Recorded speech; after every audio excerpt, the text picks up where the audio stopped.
avec lequel j'écris tout le temps également des articles. Mais également remercier également M. Yves Dalmont, que je connais depuis plus de 15 ans, et avec qui je travaille également, j'ai travaillé dans beaucoup de pays, et également à la Banque mondiale où on a fait beaucoup de choses ensemble qui ont contribué également à changer le système éducatif et le système de la formation professionnelle. Mes remerciements vont aussi à M. Diallo pour son accessibilité, mais également sa compréhension et le mode fast-track avec lequel il a traité notre livre et la confiance qu'il a eue également en nous en acceptant de publier cet ouvrage. Donc je rappelle une petite historique. Ce livre, on l'avait débuté en 2015 et devait porter le titre « Le tchof se fait rare », parce qu'en ce temps-là, on avait constaté que le poisson avait quasiment disparu à l'époque, surtout le tchof de nos eaux. Et en écrivant, on s'est rendu compte que le sujet était beaucoup plus vaste et qu'il fallait embrasser beaucoup de choses, de l'économie agricole, de l'économie d'éducation, de l'économie de la santé, de l'économie des institutions.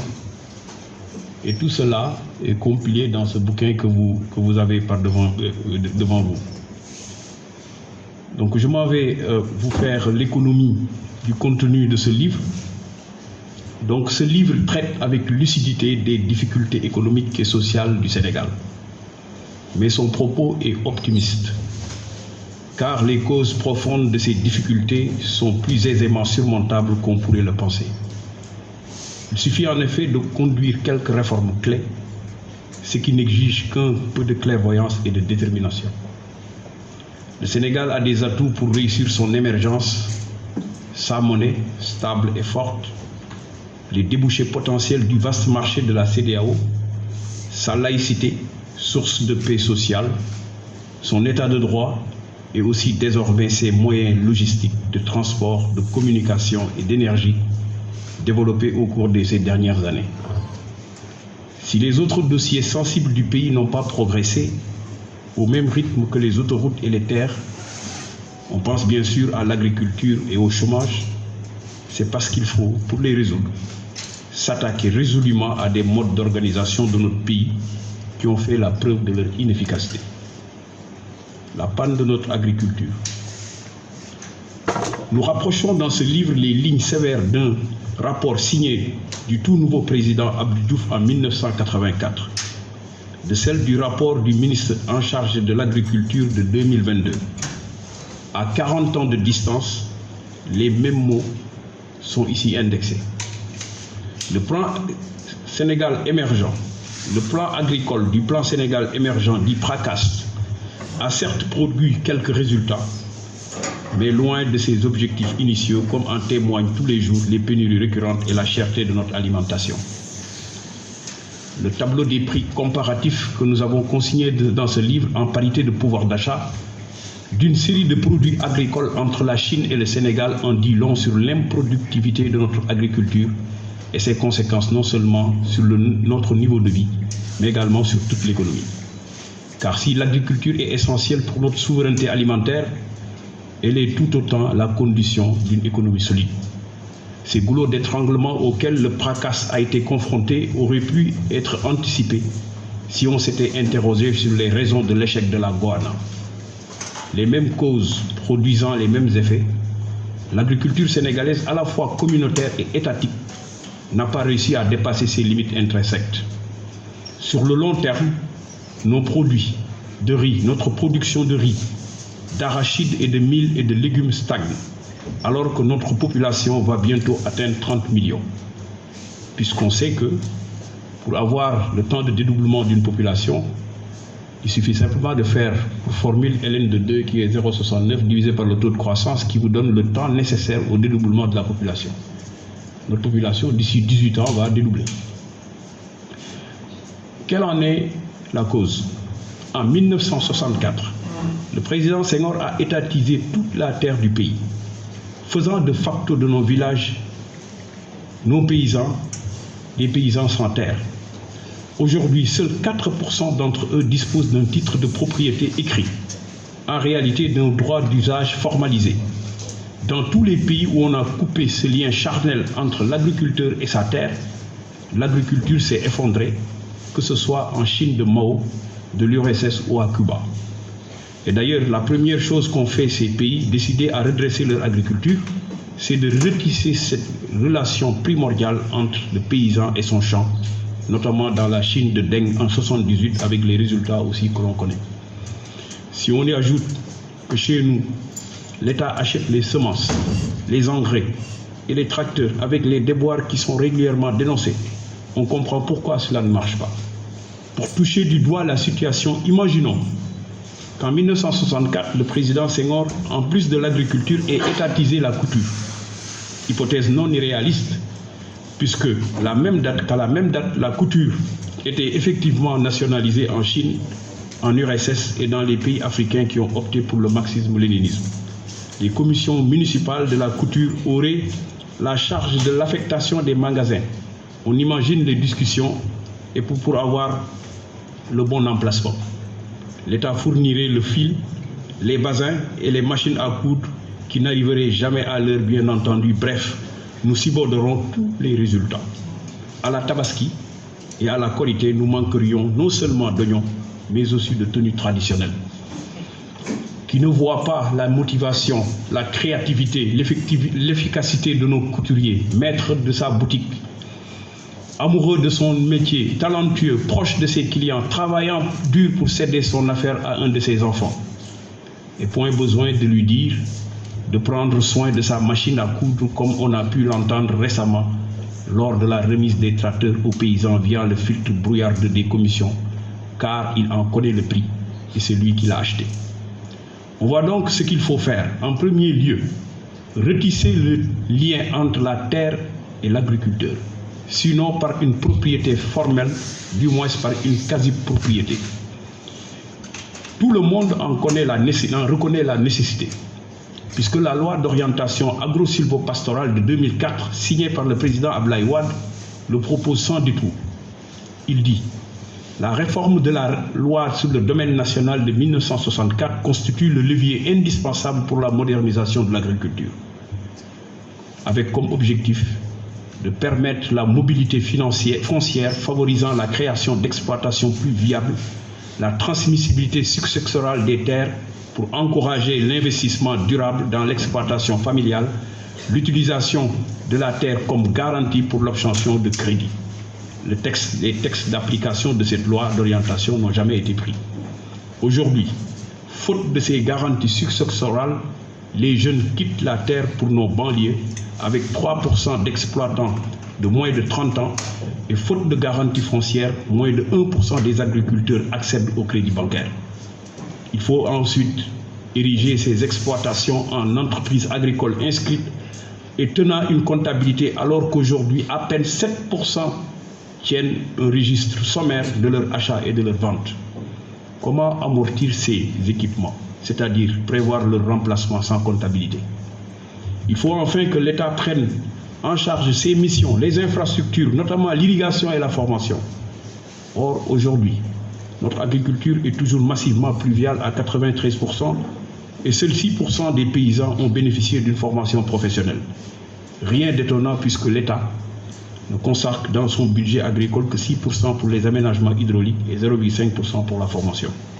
Oui, il faut subventionner l'agriculture par les infrastructures, par la formation et la recherche, en soutenant directement, si nécessaire, des exploitations familiales dûment constituées, mais des exploitations responsables de leur gestion, et en laissant à l'économie de marché la production et la fourniture de ces semences, des engrais et des produits phytosanitaires.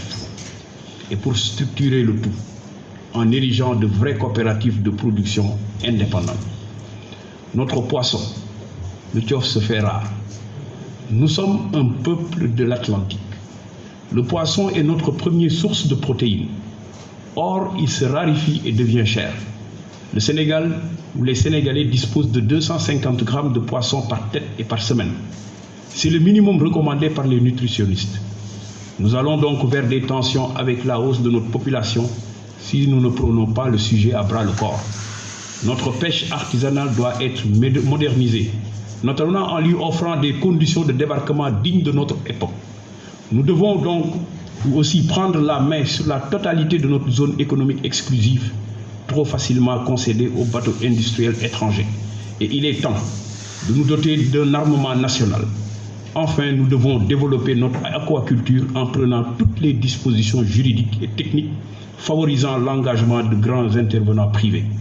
Notre industrie manufacturière est faible. Nous importons presque tout ce qui est fabriqué. Pour ériger des usines, il faut des entrepreneurs, de la main-d'œuvre qualifiée et des capitaux. Ces capitaux existent-ils? Bien sûr, comme le prouve le taux de liquidité de nos banques et la fièvre immobilière qui s'est emparée du pays. Mais alors, pourquoi ne vont-ils pas vers l'industrie? Qui prendrait le risque de se lancer dans le montage de chaînes de production avec tous les aléas que cela comporte, avec des rendements de quelques pourcents, alors qu'il est plus facile et très vite de faire la culbute dans le foncier et l'immobilier, devenu le puissant fonds de notre épargne? Qui investirait dans des actions ou des obligations de sociétés industrielles dont les rendements sont inférieurs à l'investissement immobilier? Oui, il est urgent de mettre en place une fiscalité sérieuse sur le capital foncier et immobilier, sur les revenus et les plus-values de ce même capital afin d'orienter notre épargne. Des capitaux donc, mais avant tout des entrepreneurs sans qui rien n'est possible. L'entrepreneur doit être érigé en figure de proue du développement. L'État doit accompagner les entrepreneurs, ne pas prendre leur place. Cela finit toujours mal, comme en témoignent tellement d'entreprises publiques. Nous devons enfin attirer des investissements étrangers, ce qui n'est pas aisé, car la concurrence est vive. À cet égard, nous proposons une méthode, celle d'une gestion proactive, avec des tours de table par filière dans lesquels l'administration doit être moins administrante et plus opérationnelle. Notre formation, le capital et les entreprises ne suffisent pas à une politique industrielle. Il faut une main-d'œuvre bien formée. Nous avons là de grands progrès à faire en donnant à notre enseignement technique et professionnel la place que doit être la sienne pour l'émergence. Nous formons beaucoup trop de littéraires et de gestionnaires au détriment des techniciens et des ingénieurs. Et nous négligeons beaucoup les formations d'ouvriers qualifiés. Surtout, un effort considérable doit être fait pour l'enseignement de base et ce doit être la priorité de l'affectation des ressources gazières et pétrolières. Que l'on songe que 50% des jeunes n'atteignent pas le collège et 20% seulement obtiennent le niveau de BFM, une démographie tonique, c'est bien, à condition que la formation professionnelle l'accompagne.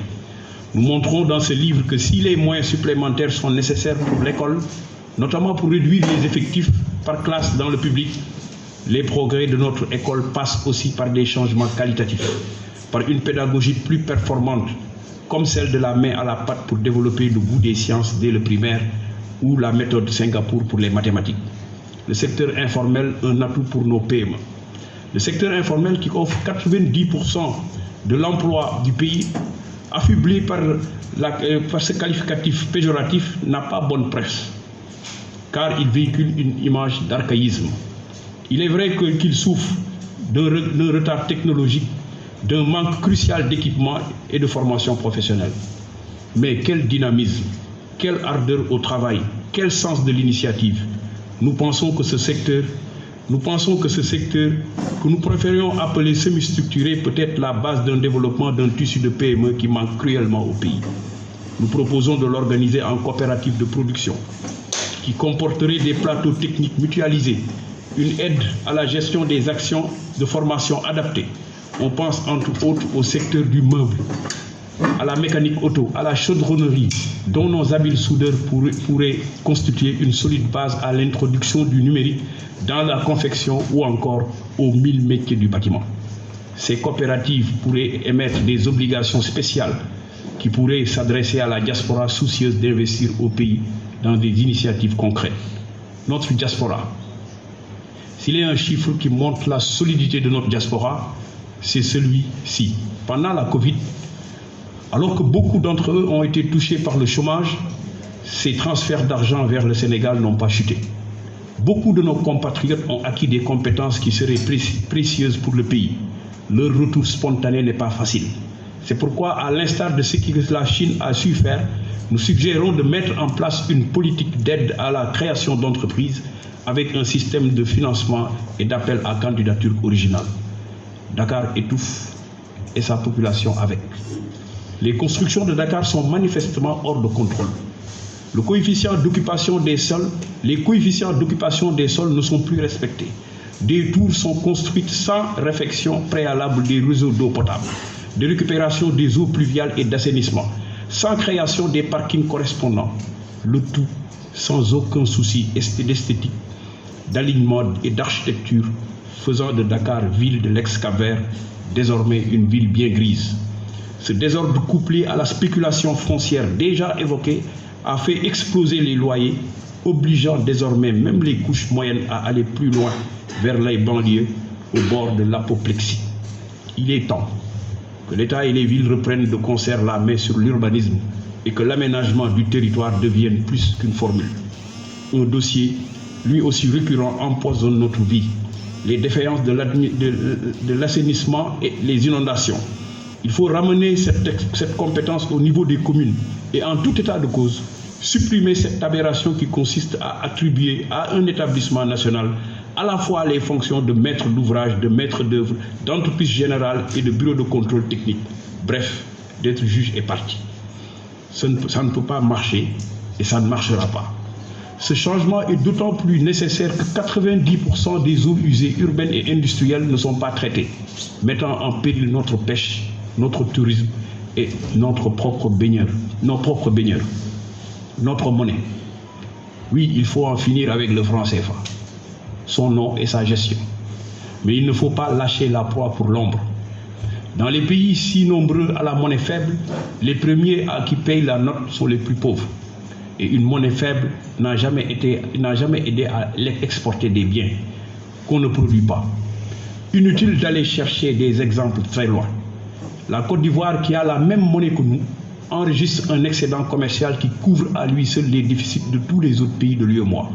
Mais voilà, son agriculture, ses industries, son secteur financier ont conduit depuis longtemps les réformes que nous devons réaliser ici chez nous.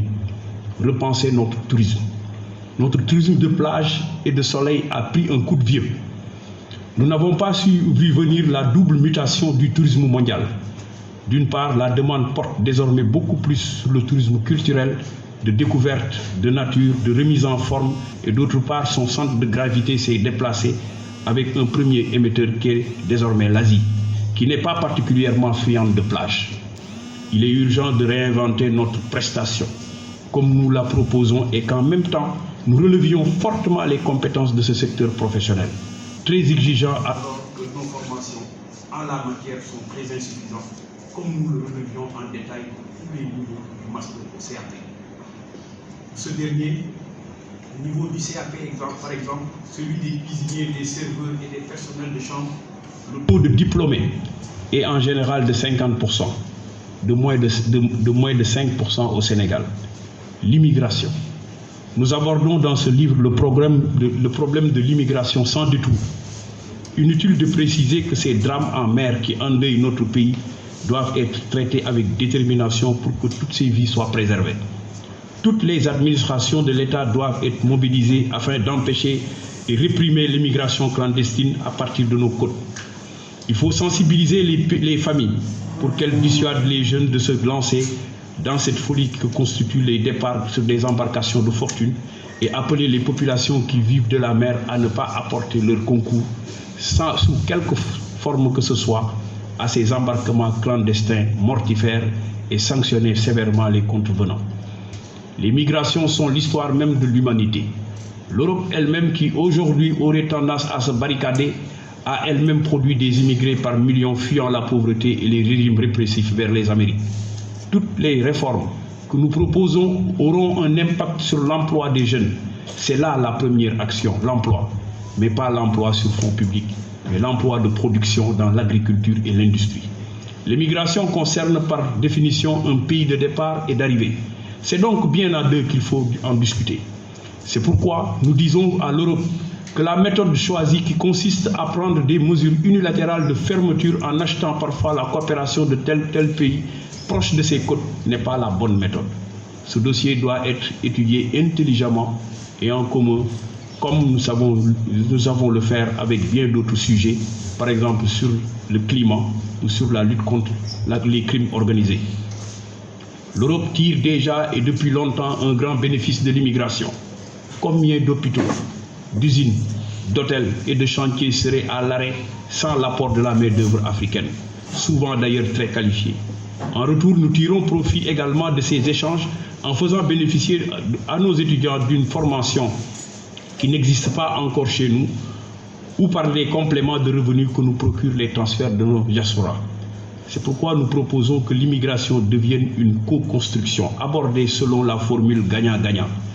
Nous devons renforcer la circulation des enseignants-chercheurs entre nos pays et voir se développer davantage de laboratoires de recherche universitaires partagés. Le management du flux des étudiants doit être mis réellement au profit de notre développement, en lieu et place d'une approche par trop individuelle de ces études à l'étranger. Nous plaidons pour une approche beaucoup plus organisée, tant sur le contenu des études, qui doivent être d'abord au service de notre émergence, que du retour au pays. Beaucoup de nos concitoyens ayant travaillé au Nord un certain nombre d'années souhaiteraient à un moment donné de leur vie revenir chez eux et faire bénéficier leur famille et leur pays de leur expérience. C'est pourquoi nous plaidons pour que soient mis en place des dispositifs attractifs d'aide au retour, notamment par la formation professionnelle et par des formules d'épargne destinées à la création d'entreprises. L'Europe en panne démographique a un besoin immédiat et pour longtemps d'un volumineux apport extérieur de main-d'œuvre dans toute une série de secteurs. Agriculture, aide à la personne, santé, tourisme, génie civil, bâtiment, industrie. La pénurie de main-d'œuvre y est devenue un goulot d'étranglement, notamment pour la transition énergétique, phénomène accentué par les relocalisations industrielles.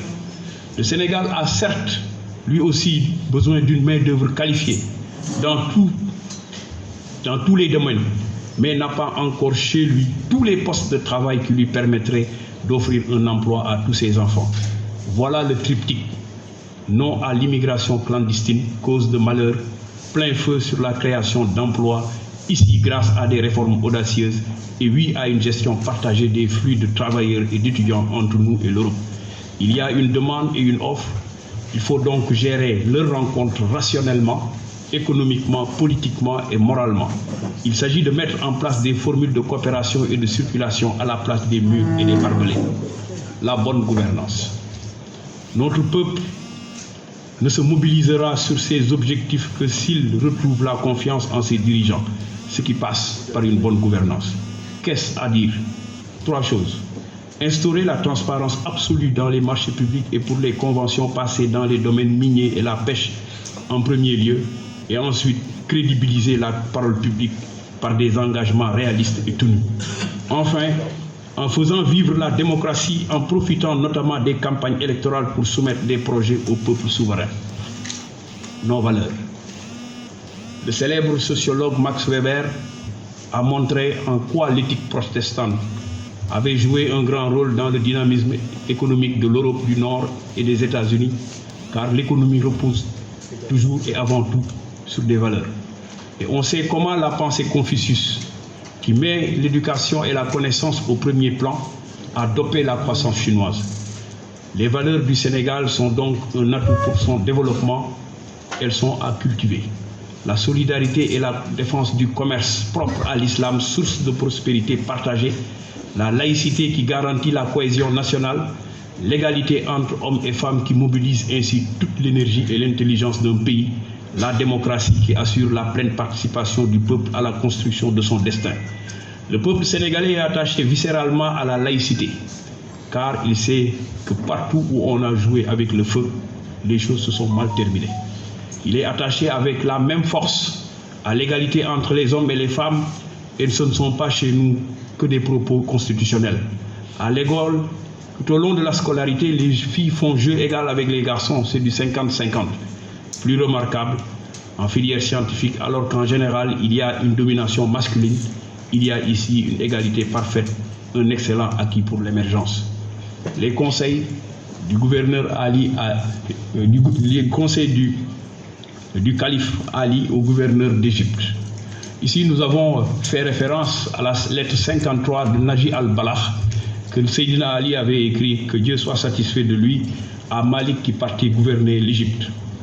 Les nouveaux responsables qui prendront les règnes du pays dans quelques semaines seraient bien inspirés de prêter attention au conseil qu'Ali prodigua au futur gouverneur d'Égypte et que nous reprenons largement dans le livre. Nous n'en citons ici que deux qui nous semblent particulièrement adaptés au contexte et pourtant ils ont 13 siècles. Il lui dit: apprends que je t'envoie dans un pays qui a connu avant toi des situations marquées par la justice comme par l'oppression. Bref, prends connaissance, respecte et fais tienne toute l'histoire du pays. Les gens te critiqueront tes actions de la même manière que tu critiquais celles de tes prédécesseurs et diront de toi ce que tu disais d'eux. Le premier signe donc d'une mauvaise gouvernance consiste à minorer, voire à dénigrer le travail de ses prédécesseurs, à faire comme si, enfin, le bon travail allait commencer avec soi. Réflexe d'autant plus fréquent que pour conquérir le pouvoir, on ne s'est pas privé de critiquer les sortants, y compris de manière outrancière. Mauvais réflexe d'abord parce que le peuple n'est pas libre, ensuite parce qu'on va ainsi entretenir les plaies ouvertes pendant la période nécessairement tendue de la conquête du pouvoir au lieu de le faire d'unité. Aussi parce que le sort qu'on réserve à ses prédécesseurs reviendra inévitablement comme un boomerang. Et enfin parce que souvent, c'est tout simplement faux. Les prédécesseurs ont fait plus qu'on veut bien le reconnaître. Ajoutons que ce n'est pas évident.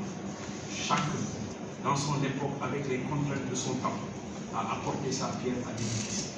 Le volontarisme ne doit pas prendre le pas sur la modestie, surtout en économie qui venait du temps long et avec laquelle on ne triche pas, sinon c'est le peuple qui en paye le prix. L'unité du peuple. Les nouveaux gouvernants ont en général été portés au pouvoir par tel ou tel groupe économique, sociaux et culturels qui se reconnaissent dans leur programme contre ceux qui se reconnaissent dans les programmes de leurs adversaires. Ainsi, certains régimes vont-ils être plus soutenus par les classes populaires alors que d'autres le sont plutôt par les classes aisées ou encore plutôt soutenus par les campagnes que par les banlieues? Continuez à privilégier ceux qui vous ont porté au pouvoir pour les remercier en quelque sorte au risque de fracturer le pays dans la durée n'est pas sûrement la bonne attitude. Un pouvoir éclairé doit au contraire s'atteler à vite retrouver les suffrages de ceux qui n'ont pas voté pour lui, dans un souci d'unité et d'efficacité. Car les progrès d'un pays sont proportionnels à la mobilisation de tout un peuple. Si une fraction traîne les pieds, ce sont nécessairement des points de PIB en moins. Les forces économiques d'un pays sont extrêmement diverses et toutes nécessaires. Clouer au pilori, quand on est de gauche, les entrepreneurs et les capitalistes est suicidaire. Car les pays où on l'a fait se portent particulièrement mal et ce sont les pauvres qui en payent le prix le plus lourd. Symétriquement, ne pas voir la contribution des plus modestes à la marche de la société est injuste et peu rationnel.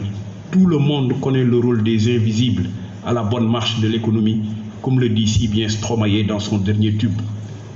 Sache que les administrés se retrouvent en catégories intimement liées les uns aux autres, de telle sorte qu'aucune d'entre elles ne saurait être saine si les autres ne le sont pas. Seydina Ali, qu'Allah soit satisfait de lui. L'héritage du Sénégal. Le Sénégal est un pays africain avec des spécificités culturelles fortes, qui manifestement préserve sa vie politique et sociale et qui, à notre avis, doivent servir de substrat à un modèle de développement. Nous pensons que les mesures préconisées dans ce livre sont réalistes, que les objectifs visés sont atteignables, parce qu'elles s'appuient sur des ressorts culturels, sur des valeurs propres au pays. L'histoire nous a légué une civilisation originale, un État laïque dans un pays pleinement religieux, une démocratie moderne dans un pays attaché à ses traditions, un sens du vivre en commun unique basé sur une grande tolérance qui permet aux différentes ethnies, langues, cultures et religions de cohabiter en parfaite harmonie. Donc travail, formation et culture, justice sociale et indépendance nationale, voilà les 4 thématiques autour duquel se construit une économie performante. Le déficit d'économie. Le Sénégal est en surchauffe politique, mais en déficit d'économie. La place que tient la politique dans les médias et les réseaux sociaux en librairie est disproportionnée par rapport à celle accordée à l'économie, qui, elle, préoccupe plus bien